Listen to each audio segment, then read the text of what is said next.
Voici tout ce qu'il reste du site nucléaire d'Ispahan. Sur ces images publiées par l'armée israélienne quelques instants seulement après sa nouvelle série de frappes, le plus grand centre de conversion d'uranium d'Iran est en ruine. Les dizaines de centrifugeuses qui s'y trouvaient, selon l'Agence internationale de l'énergie atomique, sont inutilisables.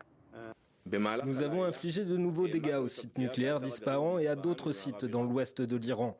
Hier soir, nous l'avons frappé de nouveau, cette fois avec une offensive plus large pour accroître nos performances. Ispahan n'est pas la seule cible de l'opération Rising Lion. Ces derniers jours, Israël a bombardé plusieurs infrastructures du pays, dont les sites de Natanz et de Fordo, soupçonnés de produire de l'uranium enrichi à 60%. Mais ces deux installations clés du programme nucléaire iranien possèdent des sites enfouis à plusieurs dizaines de mètres sous terre. Seul moyen de les détruire, la bombe américaine GBU-57, capable de pénétrer jusqu'à 60 mètres de profondeur avant d'exploser.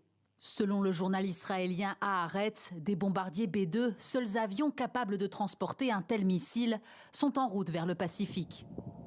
Autre site dans le collimateur de l'armée israélienne, le réacteur à eau lourde de Kandab, où Téhéran comptait produire du plutonium d'ici à 2026 selon Tel Aviv, et la centrale nucléaire de Boucher, une infrastructure pourtant civile.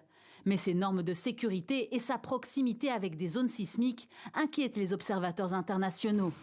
Le chef de l'AIEA alerte sur les risques que représenterait une attaque sur ces installations. Les attaques contre les sites nucléaires iraniens ont entraîné une dégradation significative de la sécurité nucléaire dans le pays. Bien qu'elle n'ait pas encore provoqué de rejet radiologique affectant le public, le danger existe que cela se produise. Selon le régime iranien, plus de 400 personnes, dont des civils, des hauts gradés et des scientifiques spécialistes du nucléaire, ont été tuées depuis le début du conflit.